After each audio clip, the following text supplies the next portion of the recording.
live. Yeah, we going live. Hey, we going live. Yeah, we going live. Yeah, we going. Yeah, we going. Yeah, we going live. From the 50-yard line, we going live. From the 50-yard line, we going live. From the 50-yard line. Hey. Hello, beautiful people. Hello. I am Jarrett, the football genius Burgess. And I'm Stephanie Fitzpatrick, aka the Advantage Coach. Listen, I got to tell you how I've been actually practicing that. So, because we haven't recorded in, has it been almost 2 or 3 weeks? So 2 weeks. This will be 2 weeks. Yeah. We recorded the week before my father's service. April 23rd. That was my mom's April 23rd. birthday. Yes. Mm-hmm. Yes. And we did the tribute. We played. Mm-hmm. Do you know that when I put the podcast on YouTube? Yeah.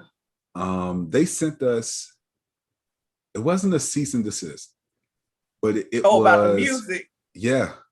Oh, and I was like, yeah. I mean, because we were singing it and we didn't actually play it or was trying but the fact that they sent us that, I was like, y'all serious? Yeah. But I was we like, did cool. play it. I did play the music though. Remember? Oh, that's what. Okay, you that's did it. play it. I mean, that's I guess I could have said we don't own the rights to this music, and that would have fixed it. But right, I wasn't even like in our heads. That's not where our heads. Yeah, we weren't. Nobody's trying to monetize off of at all anybody else's like product or anything like that. But it didn't even dawn on me. Yeah. But it feels so good to be back. Yes. I'm excited. I'm happy.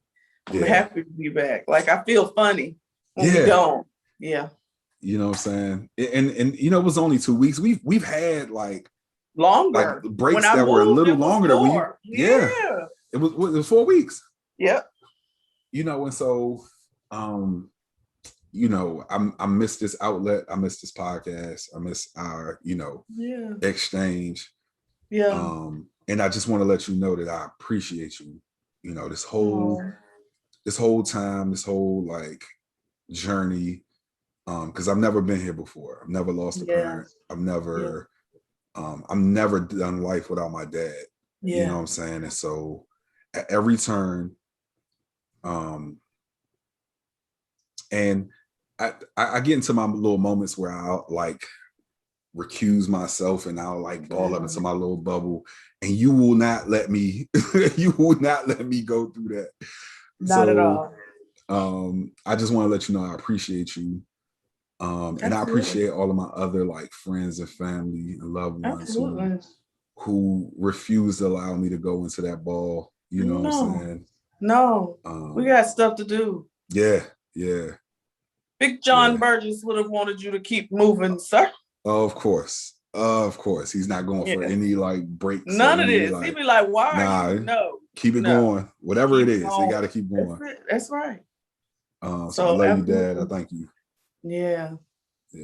Absolutely. Yeah. Well, of course, I told you I'm grateful to be a part of your village of people. You're blessed to have the village that you do, and I'm grateful to be a part of it. Always in my prayers. Always here. Immediately when you check, okay, well, we need to or if I text you, so just thankful.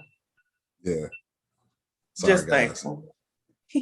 That little bell right there means it's time to clock out for work. Hopefully nobody at work actually sees this. No, Jesus, please don't. All right, so and I had to do a little bit of research before this to let you guys know this is episode 109 of the Field to the Real podcast. Because part of me was, like I said, I was practicing. Practicing my intro. Hilarious. I love it. In the practicing, I was like, I don't even know what episode this is. Like, I know wait a minute, where are we at? Right, will we leave off? What happened? Yeah. So I'm excited to be back, like you said. This is good stuff.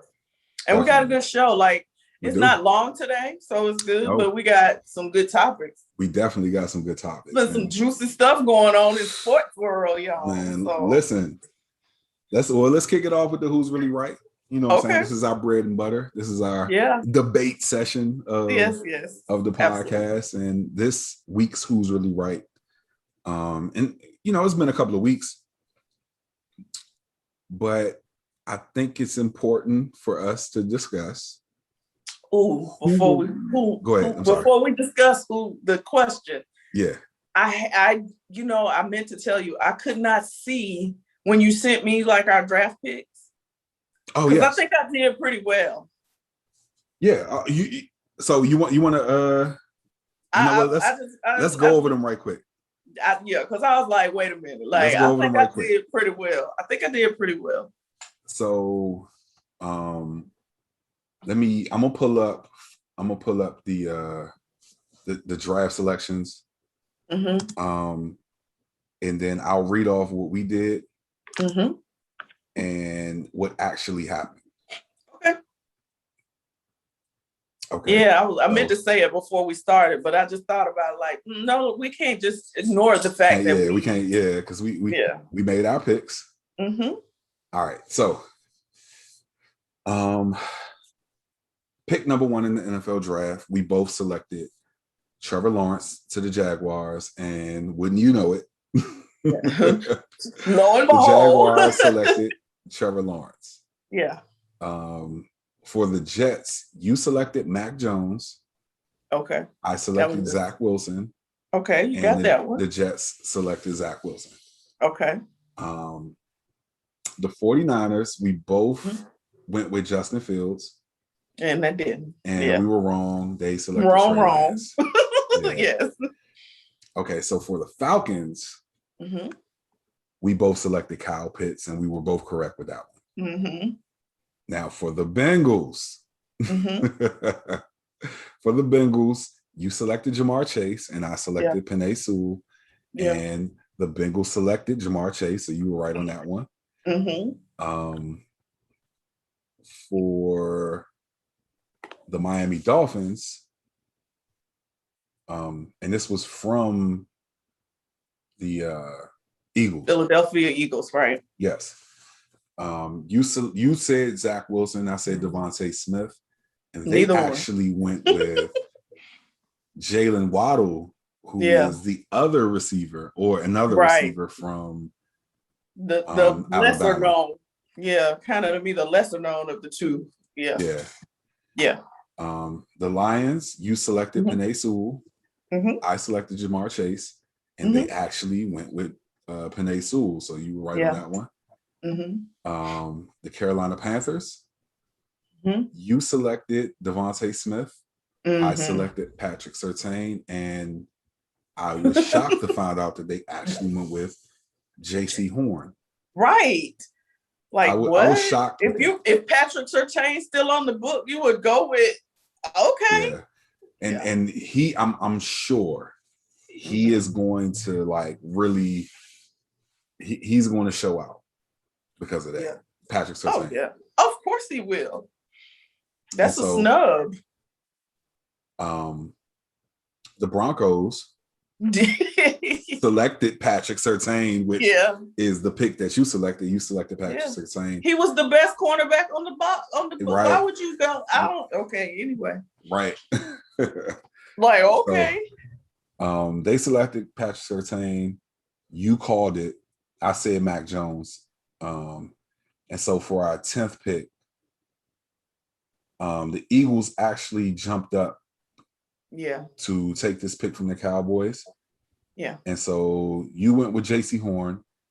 I went with Caleb Farley. We both were wrong because they came up to get Devontae Smith. Because we were picking for Dallas, not Philadelphia. We were picking for Dallas, not Philadelphia. So and that's the tough part about trying to do this and trying to figure it out. And it looks you don't know. Right. Yeah. It looks like you got me by one pick. Okay. I think maybe 4 to 5 or 3 to 4. Probably 3 to 4. I don't know if I got 5. Yeah, I think it was 3 to 4. Yeah. We both got Trevor Lawrence. I got We Zach both Wilson. had Kyle Pitts. We both had Kyle Pitts. Mm-hmm. You got it right with Jamar Chase. Mm-hmm. I got it right with Zach Wilson.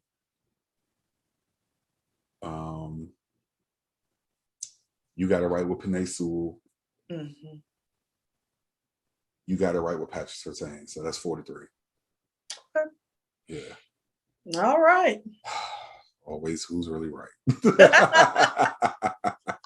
I didn't know. Like, I was like, I can't see it. It wouldn't come up.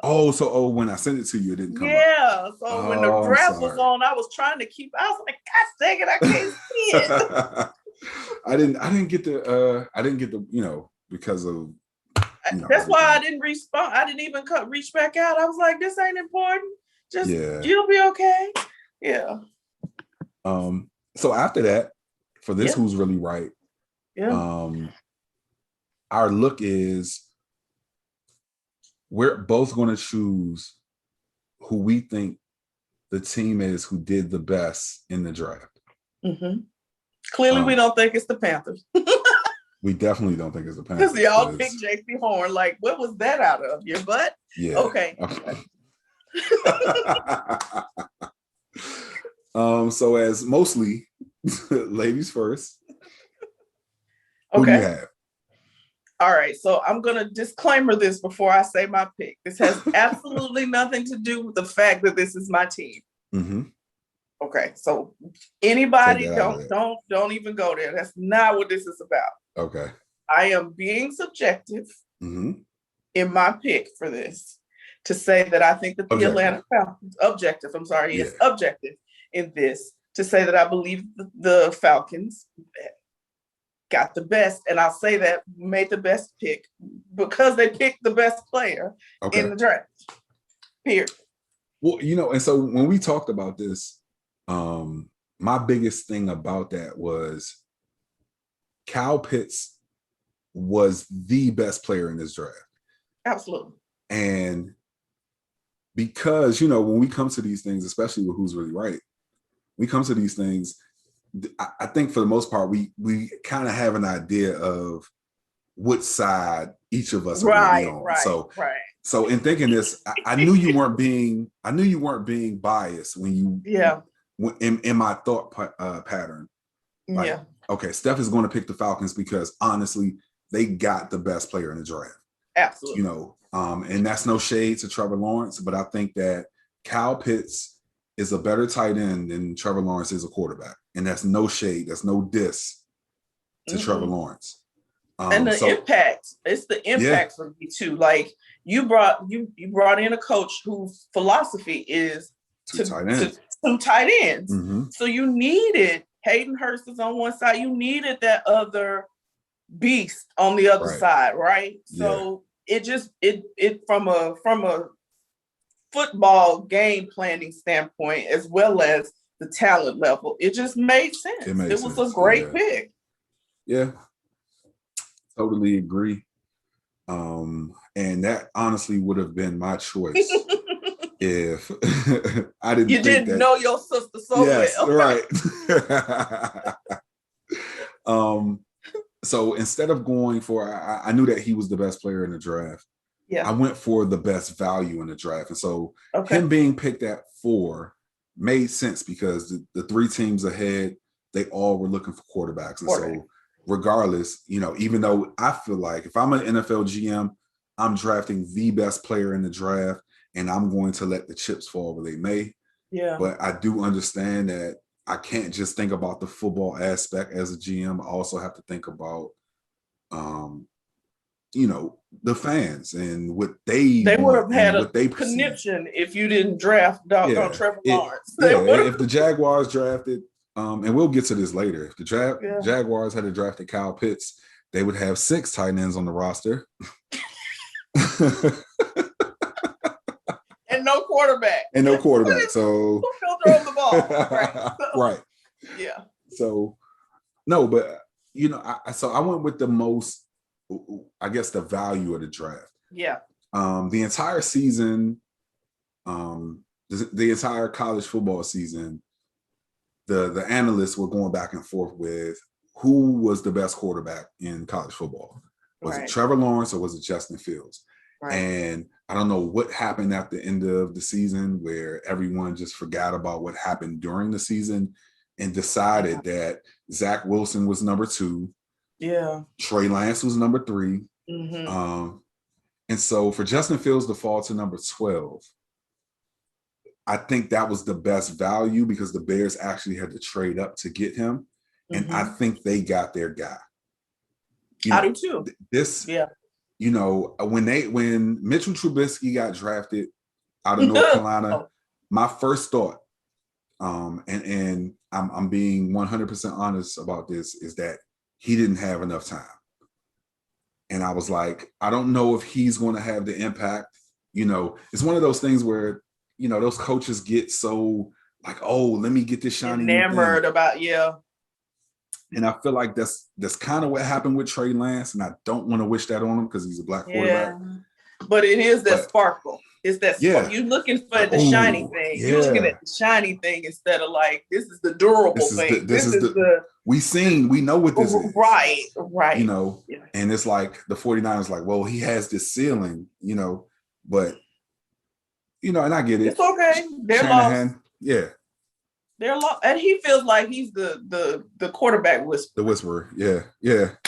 And I mean, he's been able to do it. Whatever. Honestly. No, don't do that. Don't do that. Because before he left the Falcons, one of the things that you said was that Matt Ryan had his best season under Shanahan. I will not slide him on that. He was what Matt Ryan needed. I hate he left. Yeah. He was what Matt Ryan needed. And but I mean, he quarterback whisperer. We're going to see. I don't know. I guess you can say he is because I feel like Jimmy G played way above what anybody expected for him to play. Now, Jimmy G only lost a handful of games since he's been a 49er, I mean, he definitely playing above what people would have thought for him, right? Yeah. So he might be the quarterback whisperer. Yeah. But either way, he didn't draft the right quarterback. But it's okay. I don't think he did either.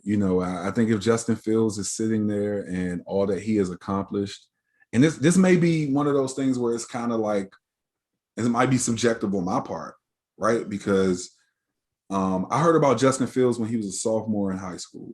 Mm-hmm. It was the year that I moved from DC to Georgia, and I remember being at church and hearing about this kid, and one of my guys at church, shout out to him, he was like, yo, we're going to go check him out. We're going to go up there to Harrison High School in Kennesaw, Georgia, and we're going to check this kid out. And I went up there, and I remember Jack being maybe 4 or 5 months old, being strapped to my chest, watching this football game and seeing this kid, and me thinking to myself, like, yo, this kid is a more accurate Cam Newton. Because he was big, he was fast, but like he threw a very accurate pass. And I'm like, yo, I'm interested in seeing where he goes. And so I saw him declare that he was going to go to Georgia. I was very disappointed in that because I felt like he should have went somewhere else. So when he entered the transfer portal after 1 year and made the decision to go to Ohio State, I was like, that's it. Yeah, this is where he should. It was a good move for him. It was a great move. And so he went. He had 2 stellar seasons. He did. I don't care what anybody says about this last season that he had, and maybe in the short amount of games, he might have had 2 games where he wasn't, I guess, himself. Yeah, I think he proved a lot in this season, and I think that with COVID, what I'm saying, like there was a lot of adjustment. And so none of these quarterbacks were, right. They weren't on the level that you would. Trevor Lawrence wasn't either. Like exactly. Y'all going off of past seasons because it wasn't this one. Like right. And I'll reserve a large portion of my feelings about the whole black quarterback in the draft and how they get rated and how they get spoken about, and just kind of disparities in between how black quarterbacks and white quarterbacks are spoken about during the whole drafting process. But I will say that I think that he didn't get a fair shake from the standpoint of him getting his money as a draft pick and him going as high as he should have. But he went to a ready-made team, and I think that he is the piece that can get the Chicago Bears over the hump. Yeah, I hope that's exactly what happens. I'm not gonna lie, because you had Cutler, and then you brought in this child. I don't know why, and so and you just and then you went back and forth between him and who was it? Nick Foles. Nick Foles. You know how I feel about that. Yeah. So he won a Super Bowl. Whatever. Super Bowl MVP. Whatever. So yeah, but I think he proved my point this year. Yeah. But I am hoping that he goes in there, and I feel like it's almost like the Donovan McNabb. I don't know why I get that sense, or Dante Culpepper. You know what I mean? Like these quarterbacks coming after these, you know what I mean? These teams where they pretty much banked everything on a white quarterback, and then these and y'all looking at them like, you brought in who? You know what I mean? And so, like, you know, Donovan McNabb, when he came in, they was like, what are y'all doing? Right. But he took that team he brought the Eagles back alive, right? I don't care what anybody says. He might not have, but he brought the Eagles back alive. Right. Yeah. So I feel like, I hope that is the same, that he is that resurrecting factor for the Bears. And he'll have a chip on his shoulder, and deservedly so. He should. Because Zach Wilson and Trey Lance, and all respect due to both of them, they shouldn't have gone above him. No. You know what I'm saying? And I'm so glad that he didn't go to the Jets. For my own personal selfish reasons, I'm glad he didn't go to the Jets. I think he landed where he needs to be. He has a great defense behind him. He's not going to be the ass to like win every game, but he has the ability to. Excellent. So exactly. I'm ready to see. I'm excited for him. Yeah. I am. I'm excited for him. This was, even though, like you said, he didn't go maybe where he should have, but this was the perfect pick place for him. Yeah. If it wasn't the 49ers, because I would have liked it for him to have had a Kyle Shanahan kind of giving you that, you know what I'm saying? Whatever that thing you do with them. Right. But if not him, then absolutely, being that quarterback whisperer. So no, I'm excited for him. So this is a great value pick. Absolutely. Yeah, definitely. Great value pick. You got to steal at 12. Yeah. For real. So, okay. Right, so who's really right? You guys let us know who's really right. You know, you may agree with one of us. You may say the Falcons, because they did have the best pick of the draft. He's the most talented player in the draft, or he was the most talented player in the draft. Or with the value for the Chicago Bears, them getting a franchise quarterback. You may believe that, or you may believe, you know, it was the Washington football team with Jamin Davis. Maybe not. But my mama said, you don't have that night. Don't say nothing at all. I mean, you got to talk about your football team. I just wanted to throw mine out. They picked the best player. They did. They definitely picked the best player in the draft. But let us know who y'all think is really right. Yeah. Absolutely. All right, so this has been one of these topics for us where we have discussed it a few times over our podcast career, but we've spoken mostly about dad and what dad. Yeah, I see it. I already see it in your face. We've spoken about dad and what dad has done or is doing, whatnot. But I like this topic because we can just speak about the sons. Yeah. And if you remember, in talking about the sons, I remember when Lonzo first got drafted, and he got drafted to the Lakers. He's a California kid. He's right there outside of LA. And there was, forget the fact that his father in this trash talk heaped a bunch of pressure on his head. Magic Johnson, in speaking about his jersey being retired in the rafters someday, heaped some more pressure on his head. And so when he didn't kind of live up to that immediate hype, it was a bit disappointing to see him get traded to New Orleans and not be a part of the squad that got to stay with LeBron. And so absolutely. One of the things that I said during that time is that people were talking about Lonzo and how Lonzo is this transcendent point guard and he's kind of throwback. And I said that little brother Melo is the most talented of the brothers. Yeah. I also said that the middle brother, LiAngelo, was probably going to be the better pro. Yeah. That take may never avail itself because LiAngelo hasn't actually made it onto an NBA roster yet. But Melo versus Lonzo, that just happened about a week ago. Yep, here in Charlotte. Yep. Who won that game? Was it I want to say the Hornets won. I'm about to say, was it Charlotte that won that game? I want to say the Hornets won. And let me also give a big up to Melo because you can tell by just watching him. One, he's the transcendent player that we thought Lonzo was going to be. But he is. Oh, New Orleans won. Oh, okay. That's okay. By that's 2 what points. It was. By 2 points. They won by 2 points. Mm-hmm. I knew it was a close game, but I can't remember like who actually won the game. But so the transcendent player that, or the transcendent title that everyone heaped upon Lonzo's head. Yeah. And that immediate success. Melo has actually been taking that. Absolutely. Absolutely. And I got to give him a big shout out for pressing as hard as he did because he was supposed to be out for the season. Yeah.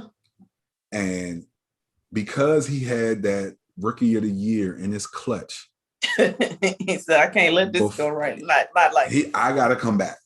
And I still think it'll be a photo finish between he and Anthony Edwards. Because Anthony Edwards certainly has turned it on. Gonna be there, right? You definitely said he was going to be there. He was going to be there. You definitely did. And I believe that was a Who's Really Right. And I said, Melo. Yeah. And so, do you stand by your pick? I do. Okay. Even though I'm very impressed with LaMelo, I will say that, like, being here in Charlotte. So, I'm getting way more of the hype around it, right? And he has been beasting. I'm not going to take anything from him, but I don't know. I'm going to stand by what I believe because he's Georgia boy. Georgia boy. DSGB. Got that right. Got to stand on what I believe, right? Yeah. So, it was. Yeah, but that their matchup, I wanted to go to that game so bad. Yeah. Oh, that would have been like one of those I would have went to see, right? Yeah. That was a good one. I know I watched the news and I know it was on ESPN too. It ended up being, I think they ended up jump ball, but when Lonzo was bringing the ball back up the court and LaMelo, that defense he was playing, it was like street ball. Watching them play at home, like that was the beauty of it. I think is like they were just it was you could tell it was dog eat dog. Like they was we gonna die out here trying one of the two. Like well, and the dope thing about it too is like all of the old heads talk about the NBA and it being soft and how like nobody plays defense and everybody's friends and stuff like that. But to see two brothers who grew up in the same house. Actually go at it in the way that they did. And show that we can love on each other after the game. Right. But while the game is going on, regardless of if we're friends or not outside of this, we're gonna get to it. It was amazing to see. It was amazing. It was great. It was great. Yeah. I mean, they gave you what you paid for.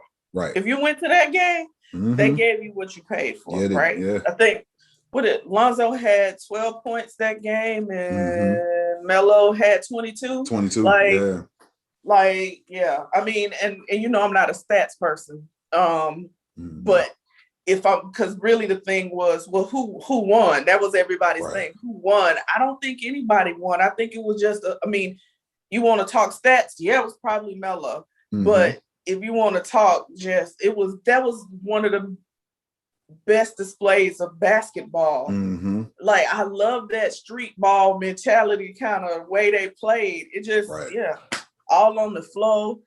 They were going at it. It was great. It was great. Because I don't think Greek Freak, has he played his brother? Who? Either one of his brothers. Are his brothers in the NBA too? Who? Greek Freak. Oh, yeah. One of his brothers plays with him in Minnesota. Milwaukee. Milwaukee, I'm sorry, yeah. And his other brother plays for the Lakers. Okay. Yeah. Yeah, so, I'm just trying to remember like situations where you've seen brothers. Like, I know I'm not seeing the Lopez brothers. Like, I haven't seen I've seen the Lopez brothers play against each other. I remember, but it ain't been like this though. Like, no. This is something totally different. I don't think you've seen point any guard. of them I don't know. play at such a high level. Well, you had the Knight brothers, Brandon and Brevin Knight. Okay. I believe both of them played at the University of Pittsburgh. If I'm not mistaken. Mm-hmm. Maybe one of them played somewhere different, but I know that I feel like they were Pitt kids. Yeah. But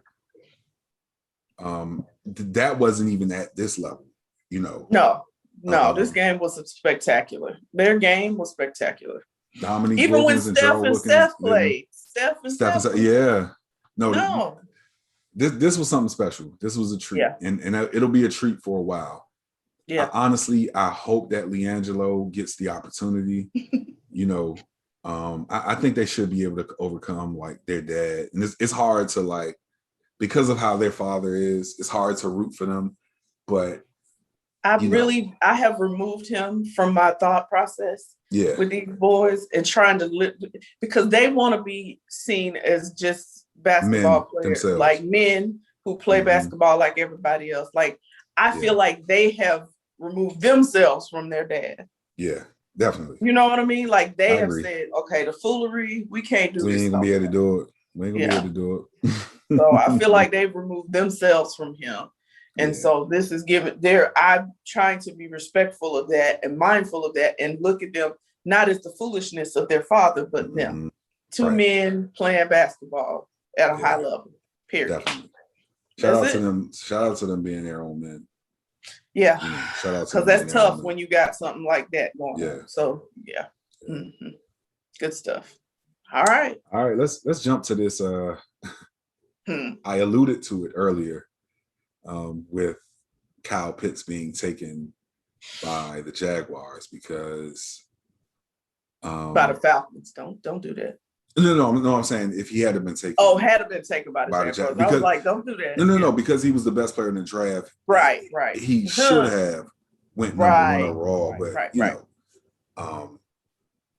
So the Jacksonville Jaguars decided to bring in Tim Tebow to play tight end. How many tight ends on the roster? Right now, I believe there's 4 or 5 tight ends on the roster. So they needed him. What? Okay. They didn't need him at all, and I think that's the issue that I have with this. This is nepotism. it screams of nepotism primarily, but secondarily, this is white privilege at its finest. Yeah. And most people say, "Yo, this has nothing to do with race." That was his college coach, and this, that, and the third. And I would say to those people, I feel like your scope is a bit too narrow. Mm-hmm. Because what this harkens back to is some of the conversations that we had about how coaches and GMs, Black coaches and Black GMs, aren't really getting these opportunities. They don't have the power. And when they are getting these opportunities, do they have the cachet to do something like this? Because I feel in the depths of my heart that one of these GMs or one of these head coaches who were hired would have already given Colin Kaepernick a chance. Absolutely. And so even just why we talked about it, even if it wasn't that quarterback, he might not have taken it, but they would have been like, you're an athlete. Like that at the core of it, he's an athlete. That's why he was an athletic quarterback, right? Because he's an athlete. So get out there and play another position. I don't know if he would have taken it, but at least to offer it. But Tim Tebow been out of the game for 10 years. Yeah. 10 years. Yeah. And it's, it's one of those things where you may hear me and you may say, oh, he hates Tim Tebow. I am one of the few players, or paid players, excuse me. I'm one of the few people who was hoping that Tim Tebow went early in the first round because he's a winner. And when he walked away from the game and decided like, I'm not going to be a tight end, personal protector, or whatever else you wanted me to be because I'm a winner and I'm a quarterback, I was totally cool with that. But the fact that he's able to return 9 years later when they gave so many other players, oh, he hasn't been in the league for this many years, so we're done with him. And the fact that he is able to cash in on this nepotism and this privilege, I'm not here for it. I'm not. You know what I'm saying? So and I'm a Tim Tebow guy. Listen, I told you earlier. I pray to God for Tim Tebow for a husband. Okay, can you just bring me my Tim Tebow, Lord? Because I love myself, Tim Tebow. Right? I love this dude on all levels as a person. I loved his game. I loved his passion for the game. I did all of the mechanical stuff they talk about, his throwing all this stuff. Whatever, the man won. Whatever. That's all I can say. The man won. Whether his mechanics were bad or not, he won, right? So this is hard. This is a hard pill on one end for me to swallow, right? It just it's a hard pill because I'm like, this is absolutely ridiculous. Like you can't even you can't make sense of this in any shape, way, or form other than the nepotism. And like you said, the white privilege, or here's me on my other side, right? Yeah. The man is a man of God. Yeah. God can do anything. And so this is favor. This is God using Tim Tebow to show us that I can do anything. True. So like that's the sanctified righteous side of me says this is what's happening, right? Yeah. God is using Tim Tebow to show us that he can do anything because you've been out almost 10 years, no way. And here you go. So that's that side of me. Right. This other worldly over here side is like, you're wrong, Urban Myers. Like, you're wrong. Yeah. But then it's like the Holy Spirit told that man to do that. It wasn't. I'm gonna just be quiet, God. I don't know. But yeah, I just thought it was this. God, you couldn't do that for Jamal. I'm sorry, God. You know who you made. You know who you made. Oh, gosh. Yeah, but yeah, so I'm just, it's just weird. That's the weirdest story I've heard in a long time. Yeah. When it comes to, this whole, Gronk coming back was a little strange to me, but not as strange as this right here. Right. This is the weirdest thing I've heard. Yeah. It's a bit maybe peculiar, you just want to pay him. Maybe you're going to not really put him on the field. Like, I don't. Well, and let me be fair, because Aldon Smith, who by all accounts is and was a troubled player, did get an opportunity from Jerry Jones and the Cowboys last season. Right. And so I think that's a lot of where a lot of people were like, well, this isn't a racial thing because Aldon Smith got this opportunity and, it wasn't this long between when he played and when he came back, was it? Well, it was about 5 or 6 years. Okay, it wasn't 10 though. It wasn't 10. Yeah, that's a whole entire decade we talking about almost. Like, okay. Well, and we saw the same thing with him in his baseball career because he got invited to a minors camp after his last season of playing baseball was his senior year of high school. And that was a 12-year stretch. And so, I mean, the man keep himself in shape. I won't take that away. Oh, now listen. Hercules. I am telling Jesus. So, I mean, I don't know. Yeah, no. And that is the remarkable thing about this. Like he's kept himself in playing shape. Yeah, like real talk. So, you know, only the grace of God would do something like this, maybe. I don't know. We'll see. We'll see. And we will see, you know. Yeah, we're gonna see what happens. We'll definitely see. Yeah. Well, so all right, so let's move on to these plays that we've seen. And you sent me one of them. Yeah. And when I tell you, when I saw this Braves player or the pitcher from the Braves, oh my God, the ball got smacked to him. And I want to say I want to say he's left-handed because I feel like he put the glove over his head. He did, because he is left. Look, I had to think about it. Yeah, he left-handed because he did like this. He did like this. Yeah. No look. Caught the ball in his hand. Got the ball to second base. Second baseman got it to first for a double play. Well, that might have been a triple. No, it was double. No, it was a double. It was a double.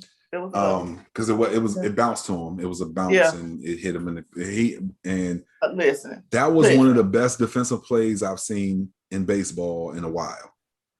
I was just floored. Like the man went. I was like, how did he know the ball? Like I'm like, how did he know where the ball? Went on back there. Crazy. Yeah. So it's been some crazy stuff. And this other one, I didn't send it to you, but I think it was at a practice. I just saw the clip. I don't know what team it was. I don't know what was happening. I know they were in like practice jerseys, so it wasn't like a name was on. And I don't think it was a professional team, but I'm not sure. I think what you're talking about, I think it was a spring game, if I'm not mistaken. Listen, that dude, you saw it then? Mm-hmm. That was crazy. I don't know how he made that catch. He made a catch and threw the ball over the dude and caught it again behind him or something like that. It was crazy. It looked like one of those Randy Moss catches from back in the day. Oh my God. I said, what is happening right now? Yeah. How did this happen? I was like, how does this happen? You know, basketball, how they used to, it looked basketball-esque. Right. How you'll see them like they're gonna fake or throw the ball or throw it around. Like it was crazy. It was some and one mixtape type. Yes. I was like, this is wow. What can we say? Yeah. People in sport are getting better and better. Right. So shout out to Sports Center and all of these other places who they do a collection of these types of plays. Yes. I believe that Braves play was the number one play on Sports Center. I have never ever seen anything like that before. How do you know? I'm still trying to figure out, how do you know where that ball is going? That you can just do this and I don't understand. Yeah. That was great. The ball, because you got to think it got hit. Right. So the velocity of it at that point means, how do you even measure without looking where it's going? Where it's going? Yeah. It was wild. Yeah, anyway. I don't know how he did that. That was wild. So shout out to those guys. Yes. Yeah. Yes, for sure. All right. So we got our mental health moment for this week. And this was another thing that not only did you send it to me and, let me let you guys on a little secret. Stephanie has been doing most of the topic, the topic preparation and choice and all that. Whatever. And honestly, even before all of this, you know what I'm saying? Stephanie's kind of been like taking the lead on that. And so when she sent me this, not only did she send it to me and she told me about the topic, and we thought the topic was so dope, but we also thought that this would be a dope opportunity for her. Yeah. And so in hearing about this, like, I'm sorry, I don't want to ramble. I want you to explain what this behavioral health program is that the Hall of Fame is implementing. But as soon as you told me about it and you explained it to me, I was like, oh, this would be perfect for you. Yeah. So, hey, Hall of Fame, NFL, Stephanie Fitzpatrick, I need you to reach out to her. You know what I'm saying? She will gladly send her resume and all that good stuff. Already done. Yeah, bring her on up here. See, I done already sent the proposal. Already done. Already you said, done. Yeah. Just pay attention to what I sent. How about that? Right. Already done. But look, it's already in your system. You ain't even got to do no work. Right. Pull it on. You don't even have to reach out to me until you're ready to talk to me. Like, it's done. Right. Yes. But no, thank you for that. I appreciate that. But I was so little, like the little short story background to this is that same exact day. So just so y'all know, I walk my dog twice a day, early morning and the evening.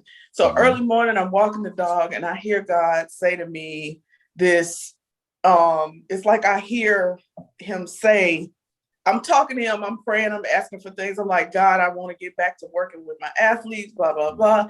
And I was like, I was thinking about a particular team. I was like, I'd go there. Like, I'd leave Charlotte and go there to work with them, right? And he said, no, it's not. This is when I hear God say, it's not one team, it's all of them. And I was like, oh, okay. And then I get to work and I got a lull. So I'm looking, this is when I spend my time kind of looking for stuff for us for the show. And I see this, that they had just announced it. So the NFL Hall of Fame has created this behavioral health program. Amazing. I'm super, uber duper excited about this because it's for current and former players who are struggling mentally. And the services that they are offering these guys are so critical and amazing. And when I saw stuff like career transition, stress management, some of the other things that I saw on their time, like I was like, oh my God, this is what I do as a life coach. I was like, so these are services that you're offering them. Why don't you have a life coach in this mix? That's not what they have that I know of anyway. There aren't any life coaches involved with this. And I was like, wait a minute, time out. This is, so they have a hotline. They're going to do referral services to their partners, which the people that they have partnered with to provide these services. And they're doing resources for them in other ways. I am so excited about this. Listen, what Jarrett said, that's all I'm going to say. It ain't no want, I need to be a part of this. Right. This is what I'm on this earth for. Yeah. Period. Yeah. And I know that, like, without a shadow of a doubt, I know that is what I'm on this earth for. Yeah. And so I just want the opportunity to be a part of this. So yeah, listen, fam, go ahead, put that out there. Right. Because this real for me. Right. And so, but this is such a huge undertaking that they've taken on. And I think it's going to, I hope with all this within me, I hope that the players in the league, whether it's a little thought or a big thought, take advantage of this, literally. Like, and I love that they have like this plethora of former and current ambassadors, is what they call them, who are promoting this. And one of the people that I saw on that list, it just did my heart all the good in the world. Quincy Carter, former quarterback for the Cowboys, former UGA quarterback. Like, this dude had a rough time. Yeah, he did. And to see him be a part of this, I almost was in tears because It's just necessary. So I'll say this and then I'm gonna stop. This is my soapbox. So, but I'm gonna stop as soon as I say this one thing. And any current or former player who happens to hear this, hear me when I say your car gets a tune-up. Okay, that's how it keeps running. Right. So what makes you think that your mind, your brain doesn't need a tune-up? Right. And some of you might not feel comfortable talking to a therapist or a psychiatrist or all of those services. So you may not be in those states where you depressed or you feel it, it's not at that level for you, but you're still feeling a little, I just don't know what's next, or I'm unsure. That's what a life coach does. Come on, fellas, let's get this thing going. Let's do this. Yeah. So Hall of Fame, I'm here. Stephanie Fitzpatrick. I'm ready. Yeah. And more than capable. I'm not being cocky when I say that, but I'm just being real, because this is the anointing that God has put on me. It has nothing to do with my arrogance. This is about purpose. Yes. You know what I'm saying? And so Hall of Fame, NFL Hall of Fame. If you guys are listening, I need Stephanie Fitzpatrick. I need you guys to go ahead and pull that up, get that, proposal, check it out. So you can see the value that she would bring to a program of this magnitude. Yeah. So get on it, Hall of Fame guys. All of y'all, even those of you who are Hall of Famers, Shannon Sharp, Uncle Shay Shay. Uncle Shay Shay, we need you to get it done. I promise you, if you get it done, all the Black and Miles and all the Hennessy you can use. I will not promote that. I will not. Oh God, help me. All of it you can have. But no, this is real talk for me. Yeah. This is the passion that I have right here. So yeah, that's why this is even happening right now. This because of the passion for athletes and in this space. So absolutely would love this. Yeah, because let me let you guys in on the secret. I to let y'all guys another one. Wait, another one. You know what I'm saying? We pay out of our pocket for this podcast, which lets you know that this is a passion project. Oh yeah. And so we don't get paid from this. You know what I'm saying? There's no check or whatever. And so we really do this because of the love that we have. One, because of our God ordained purpose. Yes. And because it was placed inside of us. You know what I'm saying? And we've told you the story about us meeting and not immediately forming this thing together, but then being placed back, together. God said, dummies, I meant for y'all to. Right. So. Oh gosh. Yeah. This is about passion. This is about absolutely purpose. So. Absolutely. Yeah. Absolutely. For sure. We ready. Yeah. Look, we ready. Ready. Yes. DSGB. Yes. So, all right, y'all. All right. Feel good, final thought. All right. So we know the criteria.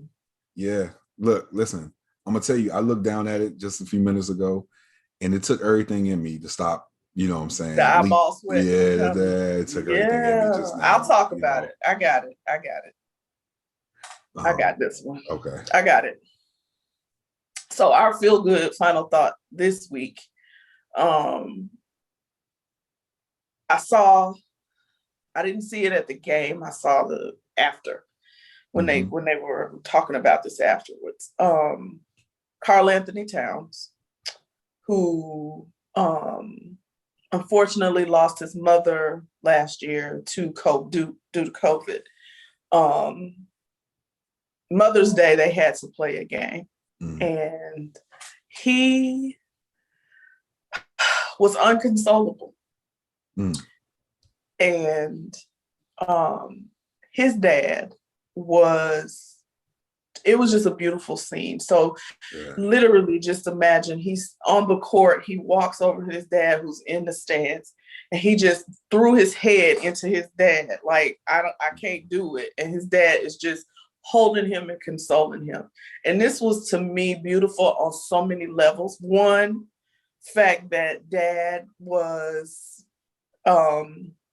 there for him, because mom had been the one that was always there, right? That's what he's rock. She was a rock. She was always there.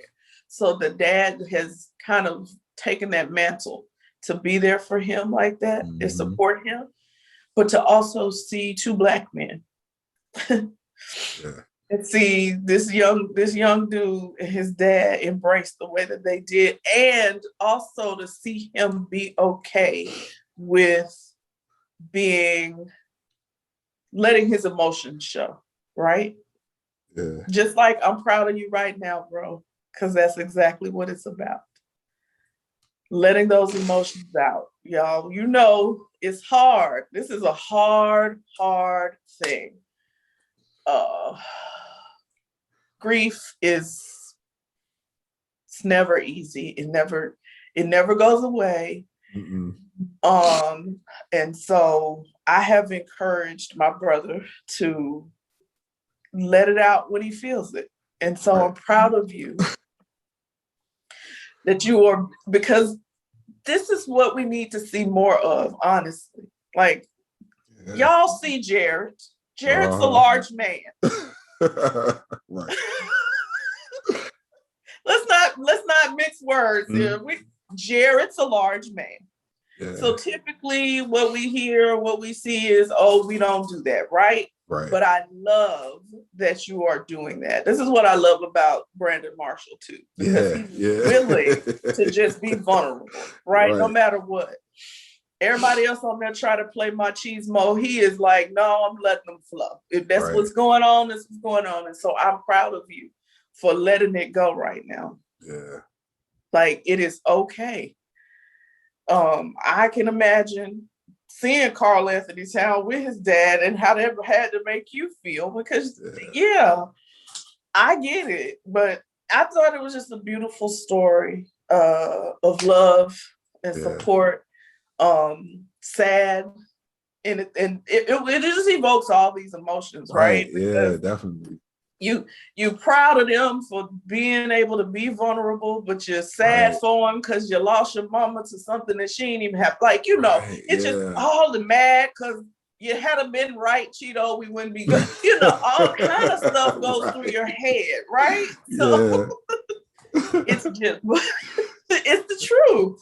But I just really so I say to you, kudos to you. Thank you for being vulnerable and allowing us to see your emotions. It's okay. Listen, we love you, and you're gonna get much love from other people because of that, right? So I appreciate it.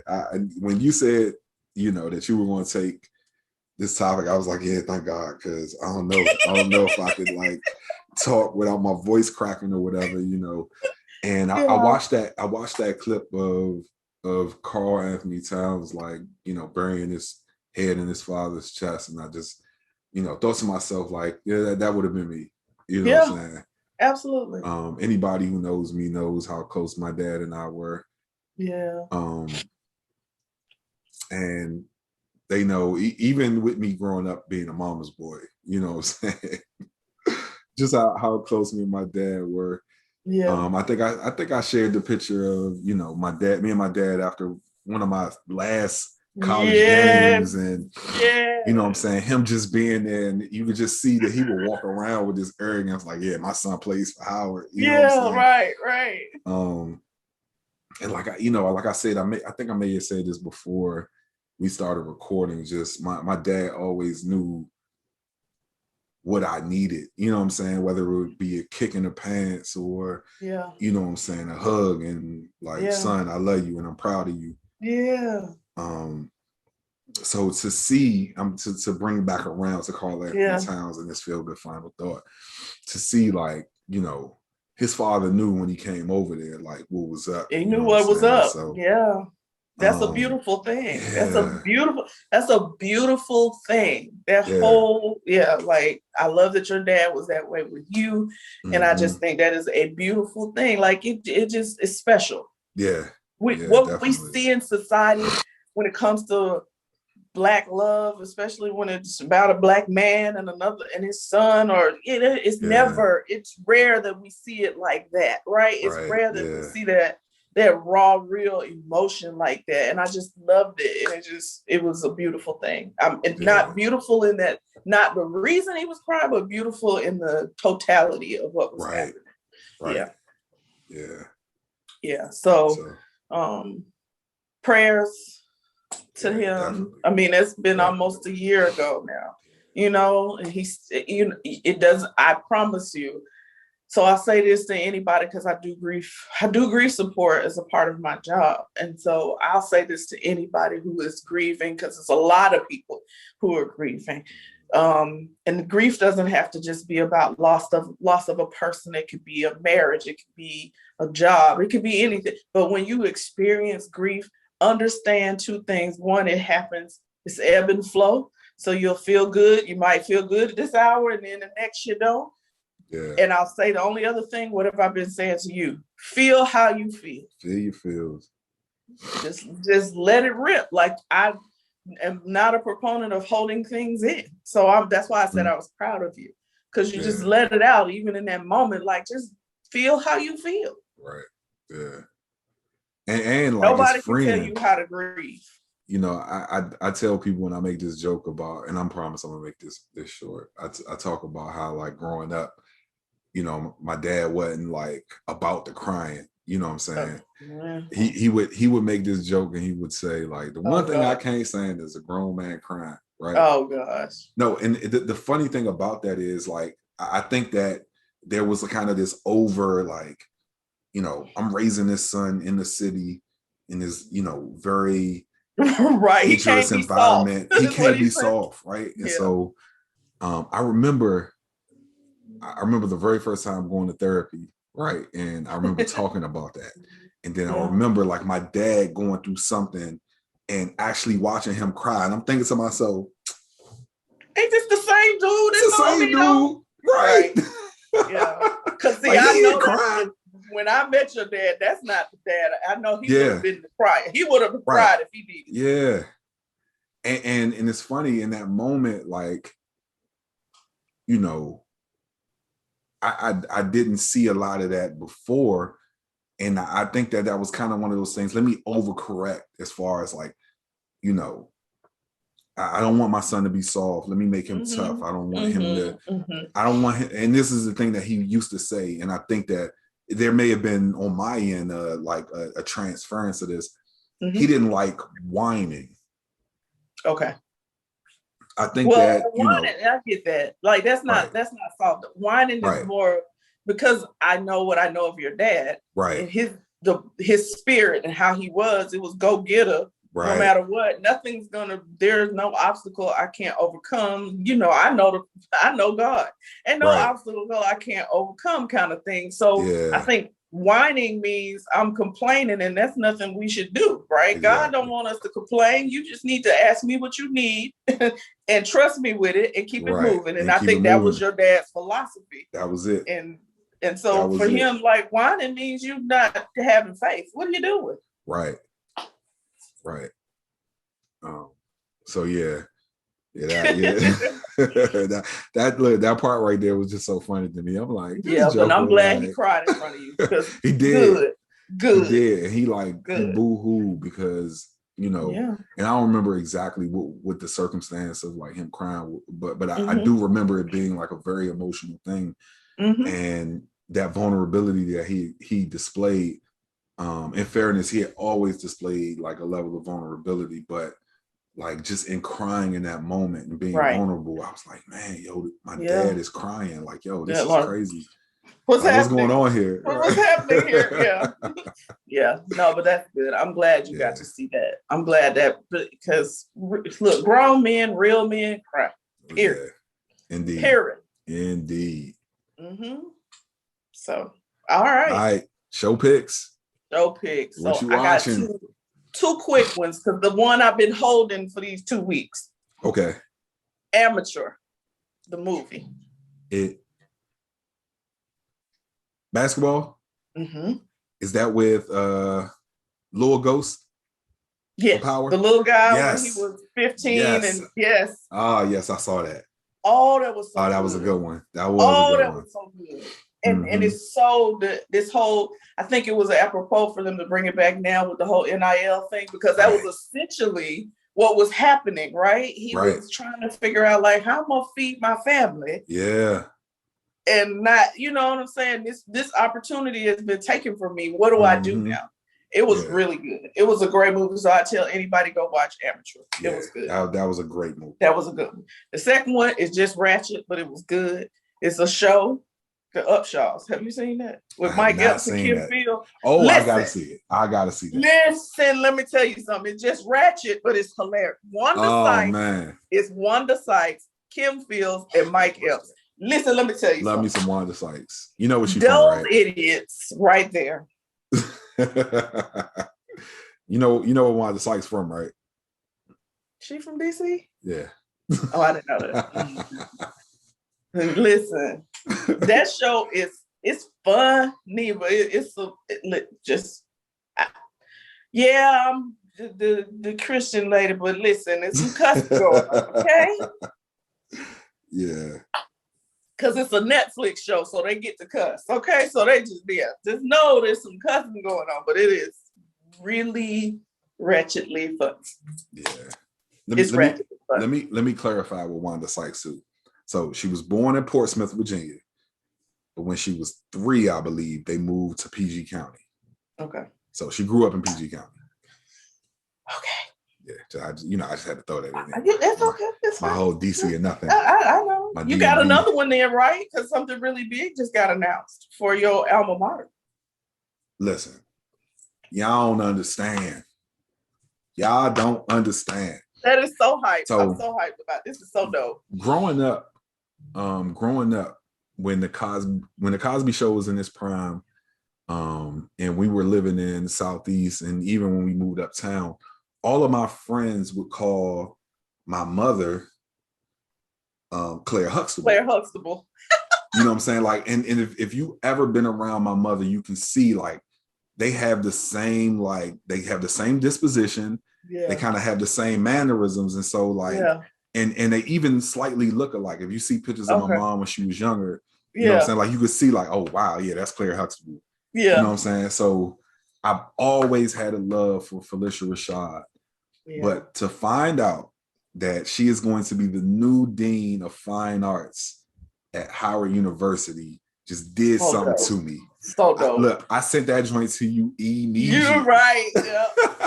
So dope. As soon as I found out about it. So yeah. Shout out to her. Shout out to Howard University. HU. Yeah.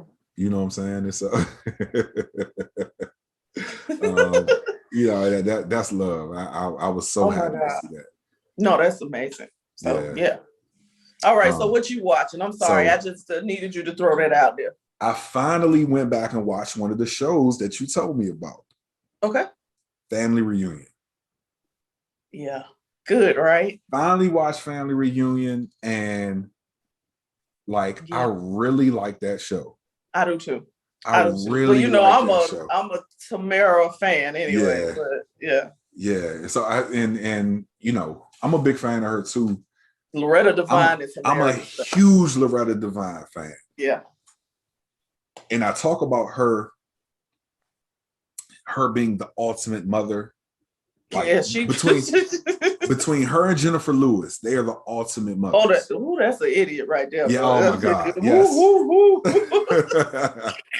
So her and Jennifer Lewis. Yeah, they're not Claire Huxtable. No, at all. But that show, I really enjoyed it. You know what I'm saying? Yeah. One of my boys I was talking to about it, because I watched it a lot when I was my mother kind of forced it down my throat. Well, at least you got it in. Whatever. Right. Yeah. So when I was watching it at home, I was like, oh, this is actually a good show. Yeah. You know what I'm saying? Like, I guess between all the other shows I watched, I hadn't really had an opportunity to watch it. Yeah. on my own. And so when I was watching it when I was at home, like I was like, yo, this is a really good show. Step was right. And so I was excited to see it. One of my boys was talking about how he was like, man, it's kind of like cheesy and this, that, and the third. And I was like, even if you feel that way, like I feel like that's the charm of the show. You know what I'm saying? Right. Like they wanted something wholesome and pure. Exactly. So that's why it's cheesy feeling, because everything on TV is trashy and unfiltered now. Right. So yeah, no, they wanted something wholesome. This show has some substance. It did. It did. I loved it. I loved some of the topics they covered. Those kids are, excuse my French, I don't know another way to say it, hella talented. Yes. Each one of those kids is hella talented because they can sing their butts off, they can dance, those kids were amazing. Yeah, I loved the show. I thought it was great. I loved of course, the whole undercurrent of the PK kid and the the fam, like all of that was just good. It was good stuff. Yeah, it was. It's really good television. Like it's wholesome television. That's why it don't feel good to everybody. It's wholesome television. Yeah, and it's necessary. We need it somewhere. Right. Somewhere, please, because on the other hand, the Upshaws is not wholesome television at all. Even though it's another show about a black family, it is not wholesome television. Okay. Oh man.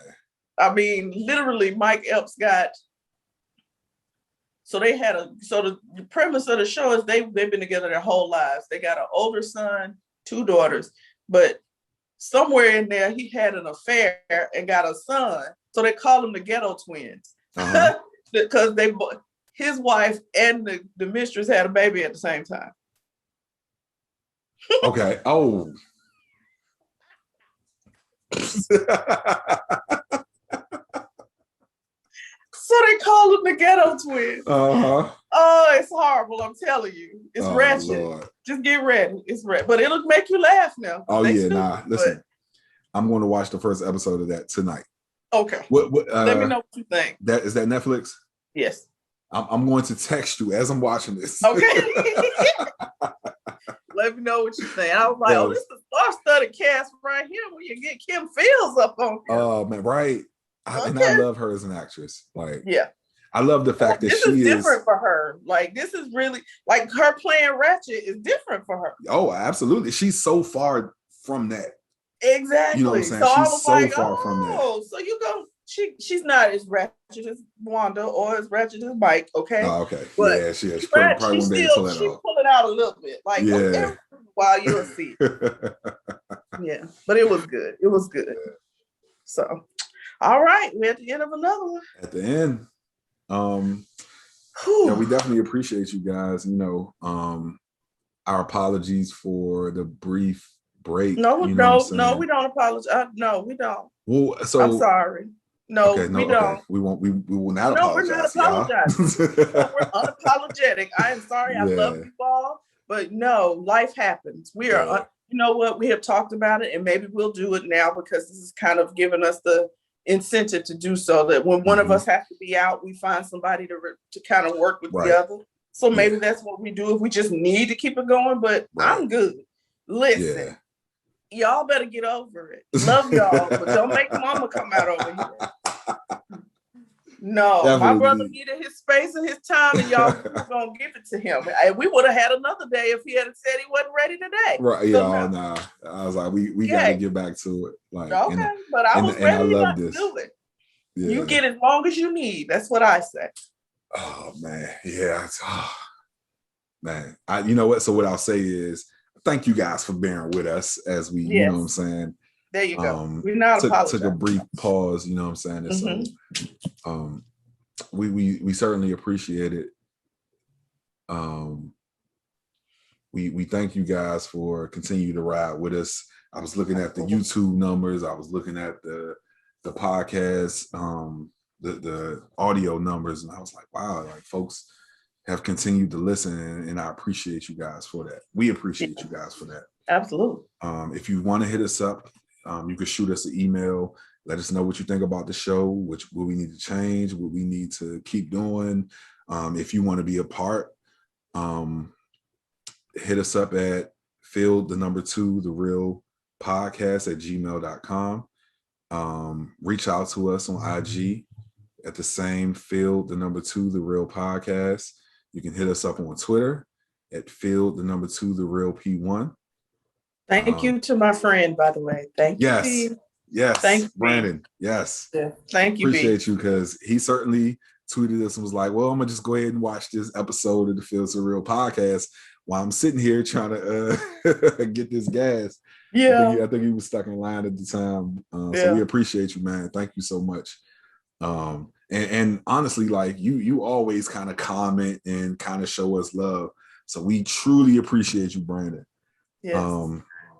If you want to hit us up on Facebook, the Field to the Real podcast, we typically post over there when a YouTube video is coming out. And so if you're on Facebook and you want to know when the Field to the Real podcast is coming out on YouTube, you'll get an alert there and it'll come and you'll be able to see it.